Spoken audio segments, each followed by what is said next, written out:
Imagine sitting with us, a quiet room, two chairs, a small table, time set aside. No performance, no show, only conversation. Moments of listening, wondering, and remembering. Have a seat. You're welcome to listen. Welcome to the Just Right Stories. You shared your experiences with the wolves last time we talked, and I would like you to share today your learning about the dolphins, because that I think was also a very big part of being with animals. You spend a lot of time with dolphins. Yeah. Can you share how it started, how you even got there, and what you learned from the spending time with those Okay. animals? I think it's important as we proceed and we look at different experiences with different animals, different groups of people, to remember that I was not trying to be a dolphin. I was not trying to be a wolf. The idea was that I would step outside of all the categories I lived in the play. And my question was, could wolves do the same thing? Could they stop being wolves? Could dolphins stop being dolphins? And would we meet at a place of no categories? So sometimes people get confused about Fred's trying to be a wolf or Fred's trying to be a dolphin, and that's totally different from what I was doing. So after being with the wolves for a number of years, part of that time I lived in Montana, and a family that I got to know offered me a gift. And the gift was that I could go anywhere in the world to play with animals, and they would pay for it. It's hard to imagine my feelings now of getting such a gift. That just was overpowering. So I started to investigate, where should I go? I had talked with Schaller about the world being closed down by scientists. I had no animal experience, so I really was not sure what to do. I met a woman named Shakti Gawain, and she told me that I needed to meet her mother. And her mother was Bimi DeBoos, who at the time was the president of the American Cetacean Society. She lived in San Francisco. So I thought, okay, I'll go meet with your mom. I called her and I went to her home in San Francisco, and she was really clear. Fred, you have to go to Monkey Maya, Australia, to play with dolphins. Now, I'd never heard of Monkey Maya. She showed me photos of interacting with the dolphins there. And it was clear, okay, I'm going there. I'll use that money that the family gave me to go to Australia.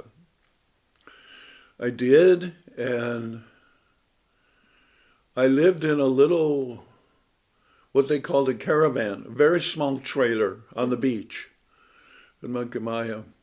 And my first day there, I was worried that suppose I go down to the water and the dolphins don't interact with me.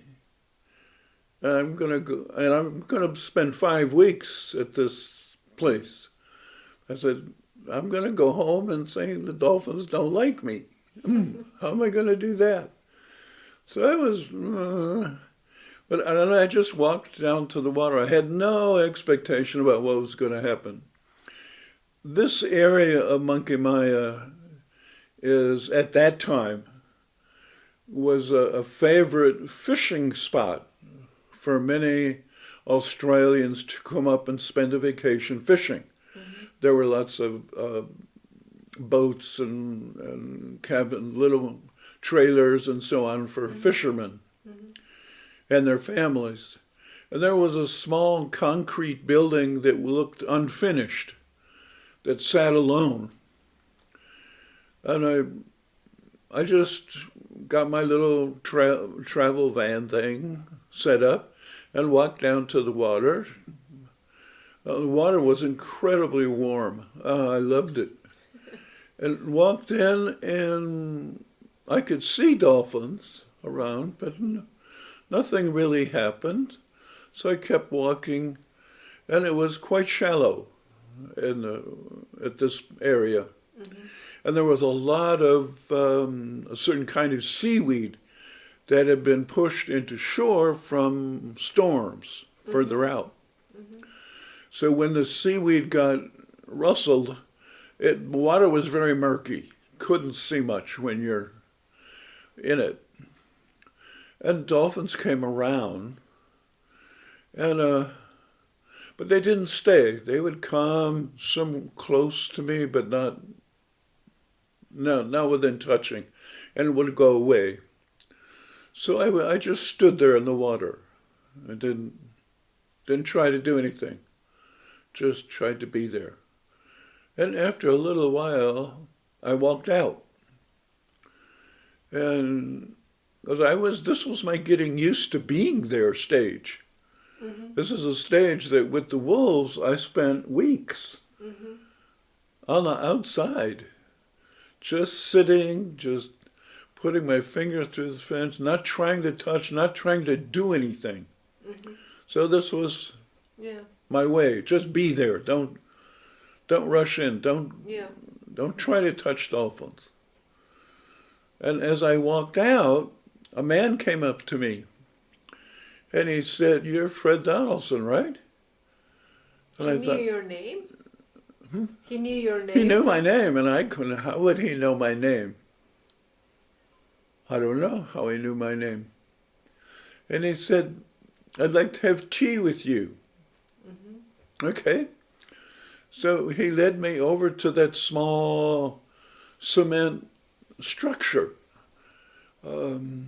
And he introduced himself. I don't remember his name, but he introduced himself that he was a kind of unofficial protector of the dolphins. He said people come here and they do all kinds of horrible, weird things with the dolphins that he's seen, and he interacts and tells them to stop. He said he's from England. He had spent years living in the Amazon, training as a shaman. Oh. And when he saw me, he said that I walked toward the water, and when I got in the water, I disappeared. And he said, "That's got to be Fred Donaldson." So he wanted to talk to me, and I don't know what he meant by disappearing. Yeah, you didn't ask I didn't him? feel anything. Yeah. You didn't think to ask what he meant? No. It was just a simple walking into the water and coming out again. And he talked to me about that was really important that I disappeared from his point of view, and that that the dolphins were there to help me, that one especially would be important. And he talked to me about what he did in the Amazon and so on. And we just had tea, and I left and really didn't think much about it. But it was like on the first days when he came to you. Yeah, first day. And like it was almost like a prediction or saying you're at the right place at the right time, or confirming. Yeah. But I would say I didn't feel anything special around. I just liked being there. Yeah. As I walked in the water, on my left were the boats and all the fishermen were over there. Mm-hmm. And then where I was, and then the bay seemed to go on for miles to my right. And there was maybe 20 yards away, there was a long pier going out into the water. But the beach went forever down that way. So I just kind of looked around, explored a little bit, and then I would start every day to go into the water without any expectations of what was going to happen or what I was going to do. And each day, dolphins came around me. Nothing magical that I could see. I mean, they were just there, and I was there. Neither one of us seemed to try to make a close contact. But they were there. They were around 5, 6, 7 dolphins every day. But there was one, the smallest of the dolphins, by far the smallest, stayed close around me. And I would walk and she would follow me. She would go around with me. She would come up close. And at one point, I assumed her mother, but that was a guess. And she were together. And the mother came and swam right in front of me, within inches. And the baby, the younger one, was on the other side of her off side by the tail. And the mother went back and forth like this. And then the mother put the young one on the near side, on the side next to me. And they swam by me. Still no touch. They go back and forth, back and forth. And then on one time as they came by, the small one brushed by me, just touched as she went by. Then the next time the mother stayed away and the younger one came alone and would brush by me, back and forth. And then after some time the mother seemed to go away or be not there. But the young one stayed with me and began to rub against me, began to touch. And I could touch. She came with some seaweed in her teeth that was hanging down. And I would get down on my knees in the water and I would bite the seaweed and take it and swim. Of course, my swimming is incredibly slow compared to the dolphins. She would come around and bite the seaweed from my teeth and swim. And I would swim after her. So we played this game back and forth. And we played it every day. Because she would come in, be with me, and then go out and do whatever else she's doing. And she'd come back every so often, and sometimes I'd just sit in the water, and she'd be with me. Sometimes we'd walk. I'd walk up and down the beach, and she'd swim next to me. And she had, I don't know how we invented this, but she would start to swim faster, and I would run next to her. And sometimes I'd have my hand there and she would keep in touch. And as she increased her speed, I would try to run to keep up with her. So we'd keep going, and we'd get what was going fast for me. And when we did that, she would quickly dart right in front of me. And I'd fall over her, literally fall over her. Yeah. And she would make sounds laughing, and she thought this was great fun. We did it every day, and I fell all the time. So one day we did that, and she turned and swam out to deep water. And I swam with my hand on her. But that's a story for another time. Because there were sharks. It's called Shark Bay. for a reason. There are sharks. I've seen them. I saw them when I was in the water, up close and some far away.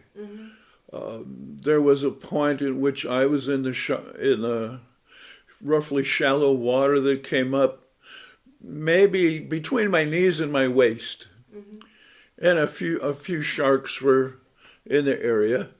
And some dolphins came in literally like cowboys. They herded the sharks right out of the water, out of the area. Yeah. Every so often I had tea with the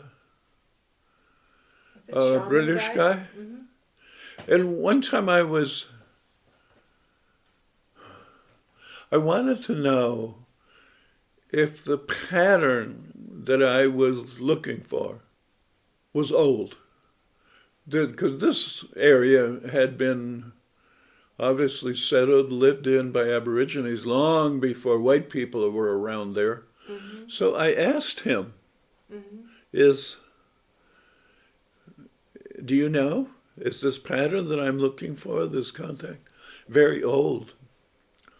And he really didn't feel comfortable answering that question. So he said he had a friend, it was a young woman, who helped him monitoring how people should be. And he asked her to come.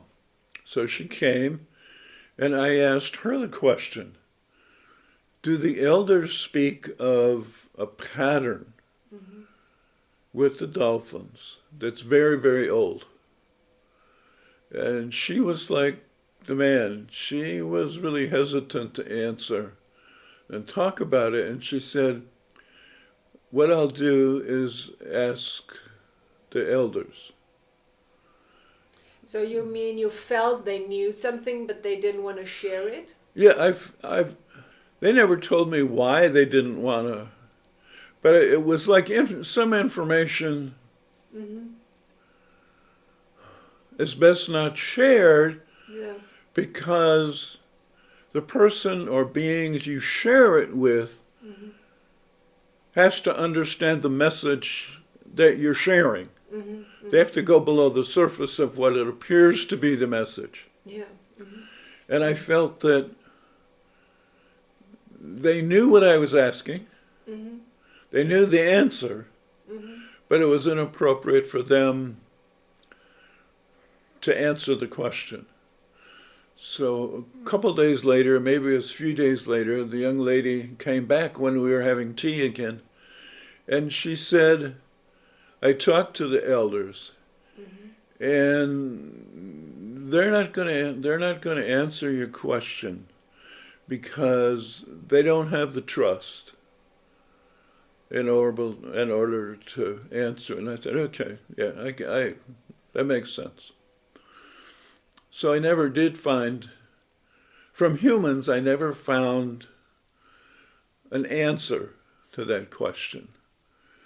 But what I did find was that the small dolphin that I interacted most with was named Holly. People had named numbers of these dolphins, and her name was Holly. So I just call her Holly. It felt clear to me that she understood that I was not trying to be a dolphin. We didn't do dolphin stuff. And we didn't do it. The touch patterns that we did were similar to the wolves, similar to the children, in the sense that they were staged. And that each of us understood that. What do you mean staged? I didn't touch, even though I had most of the time, I was closer to her head, I didn't touch her head. First, and I waited for her to touch me. I had to put myself in a position like I did with the wolves, so if she wanted to touch, she would touch, and I could tell by the pressure that she put on my hand what was okay. She taught me the pressure that I was to use. So I didn't go and touch her. I didn't go and grab her. I didn't do human type things. And that what you also did with the wolves and the children, you waited for them to show you what kind of touch they would want it to have. Same as kids do. Yeah. Don't touch heads first. Yeah, yeah. Same with the wolves. And there's a clarity about their expectations. They expect you to know what to do. Mm-hmm. And that expectation is nonverbal, of course, with wolves and dolphins, but with the children, it's also nonverbal. There's a sense that this pattern is already known. And if you're here doing that pattern, you'll know what to do. Mm-hmm. If you don't, you're not it. Mm-hmm. So that's all. Mm-hmm. So that went on for days and weeks of touching. There was one day after I'd been there a while that a big tour bus arrived. Mm-hmm. Oh, the other thing that was consistent with the wolves and the dolphins, I didn't join or didn't become part of the food chain. Yeah. You could buy at the place near my little trailer, you could buy little fish, frozen, some kind of fish, to hand to the dolphins.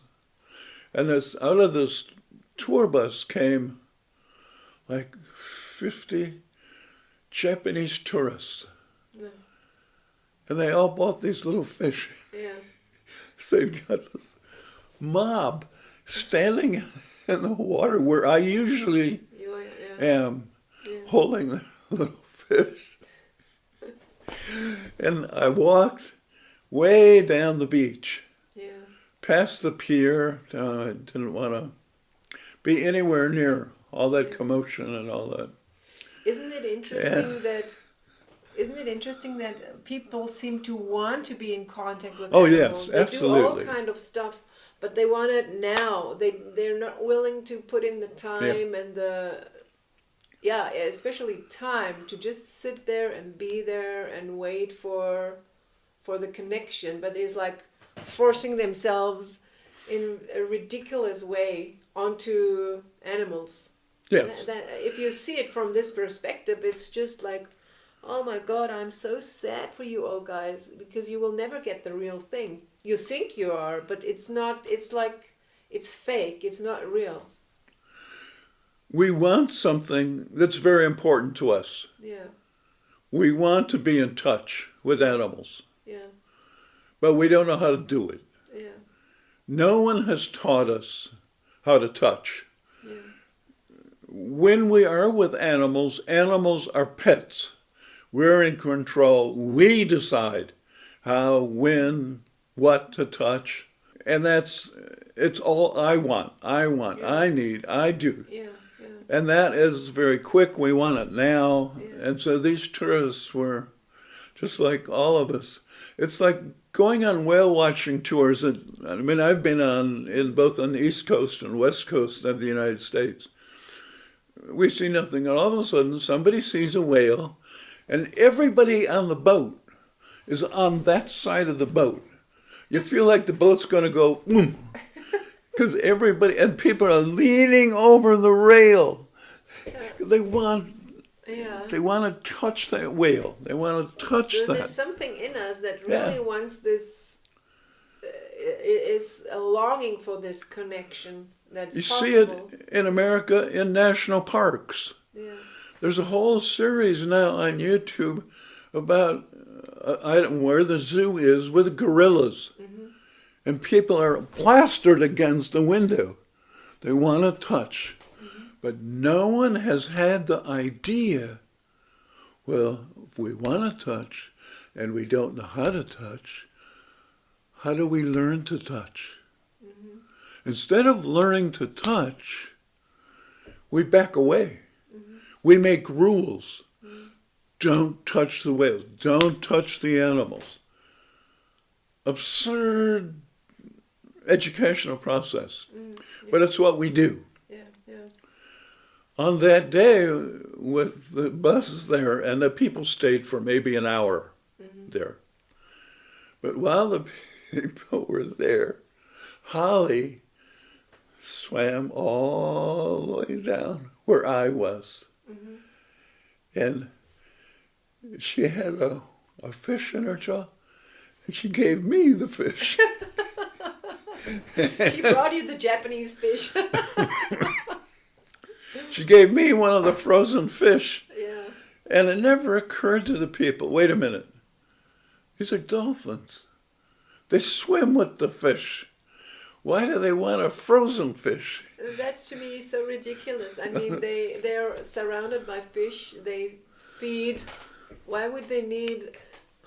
That's Yeah, it's because we don't know how to touch, and we want to have a feeling of closeness, a sense of we want to have that sense of belonging enacted, embodied. But we don't know how to do that. And original play teaches how to do that. But it's a process of learning in which we have to let go of being the human we are. I don't get to do this and be Fred and be a man and be American and all those things. I think it's very hard to understand this concept of letting go of being categories. It really needs some experience of what you're talking about. Otherwise, if you hear it, it's like, what am I then? What's left if I'm not a category? If I'm not a male or a woman or what's left? At 5 years old, David had this perfectly when he told me at the beginning when I started to play, Fred, play is when we don't know that we're different from each other. Oh, that's how we touch. That's the key. And he knew it. That's the pattern.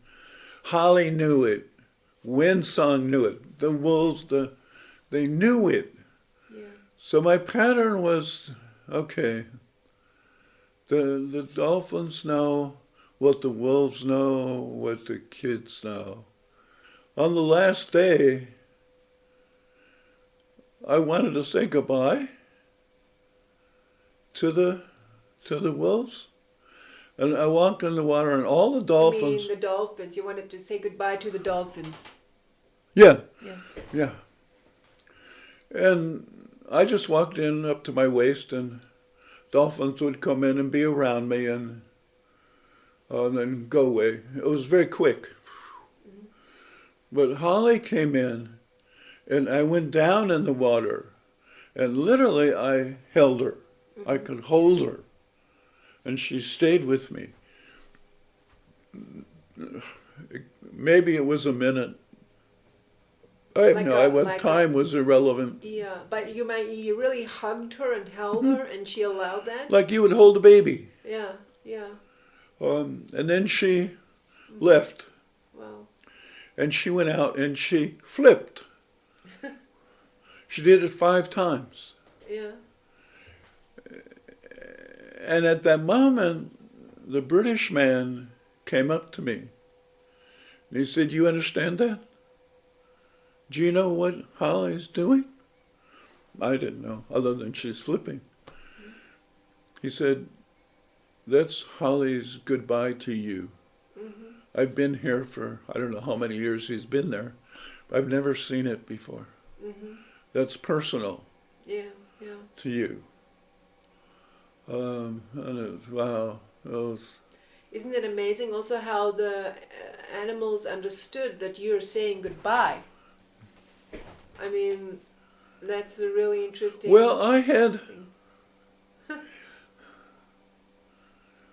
this strange thing.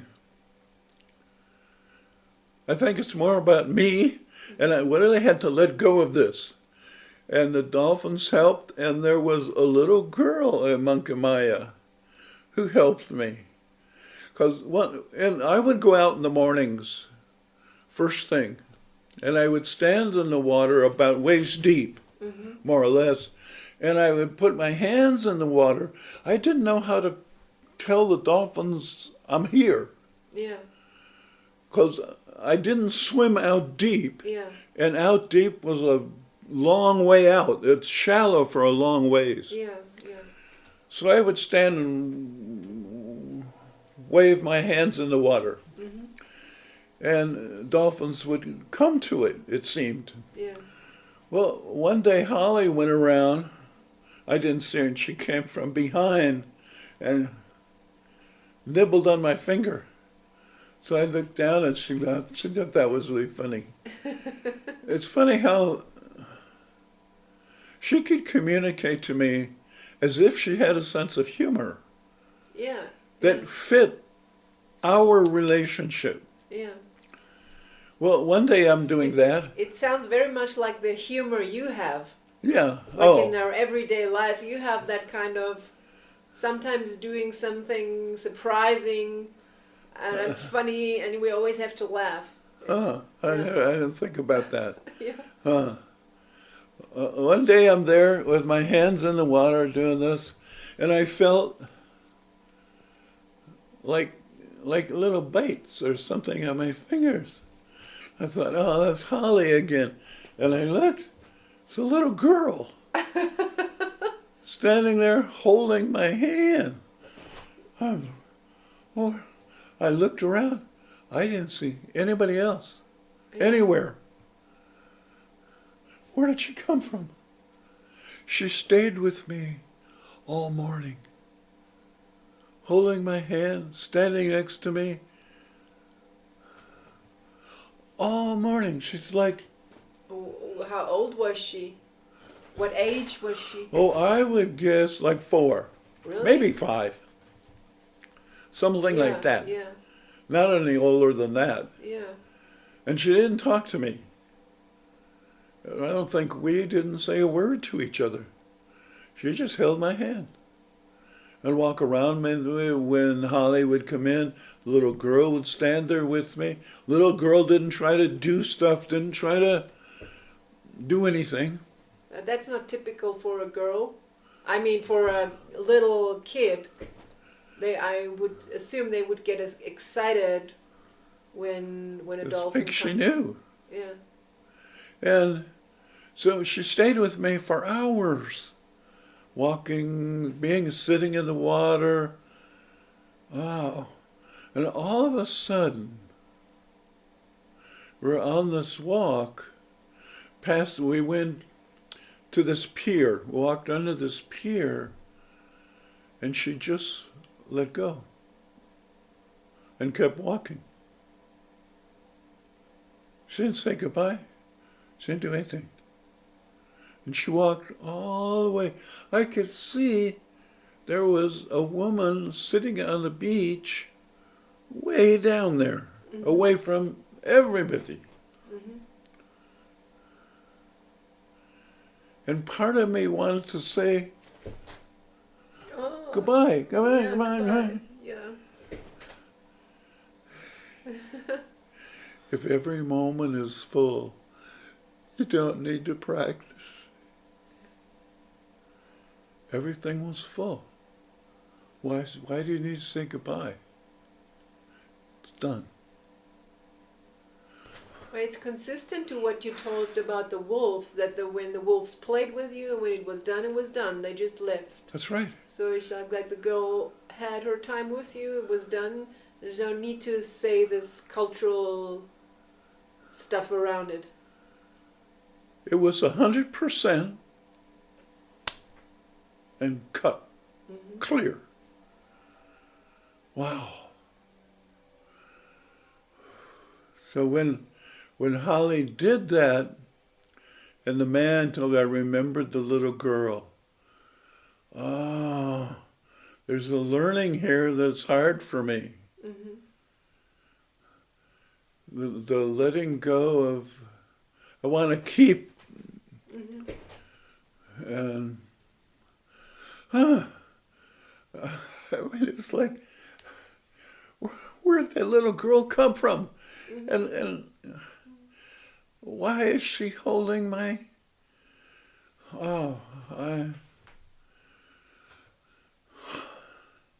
So having to accept as real relationships that I don't control, Mm-hmm.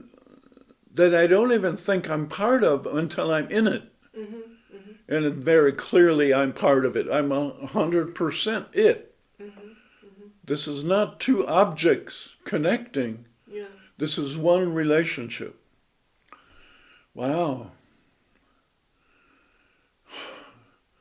That's what the pattern was, is. And if I'm willing, if I'm aware, if I'm accepting, that's a message to the world. Yeah. And many will feel the safety, implicit and explicit, in my acceptance. Mm-hmm. So the little girl could come to an absolute stranger standing on the beach, Mm-hmm. hold my hand and stay as if she was my daughter Mm-hmm. for the whole morning. That's safety. Mm-hmm. What they recognize is that the loving that's in original play is a pattern. Mm-hmm. And if the pattern is felt, you enter it. Mm-hmm. And the entering is so clear that it can't be not safe. Mm-hmm. It just is safe. That's all there is. Mm-hmm. I thought, whoa, that's like the second coming.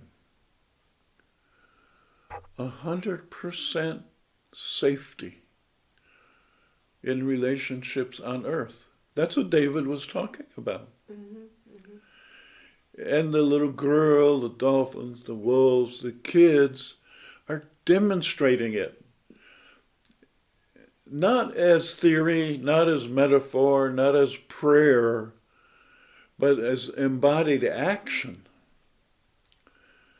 Wow. So the pattern's getting bigger. It's both incredibly exciting, Yeah. and very frustrating, because it's outside of everything I know. Yeah. And I want more of it, but I think, well, wait a minute, what is it that I want more of? I don't know. And from out here looking at it, it can appear scary. It can appear Mm-hmm. dangerous. It can appear at least unknowable. Yeah. But from the inside, none of those things exist. Yeah. Yeah. Wow. This really is a weird world, as some physicists talk about. Wonderful, weird world. Yeah. Most beautiful place to be. Most beautiful place to be. It absolutely is. My gosh. It's what the Little Prince and Dorothy and Pooh and all these childhood figures have in common. And what they have in common is what Jesus, Buddha, Black Elk, Gandhi, Mm-hmm. Mother Teresa, Brother David Stendhal, what's what they have in common. Yeah. Yeah.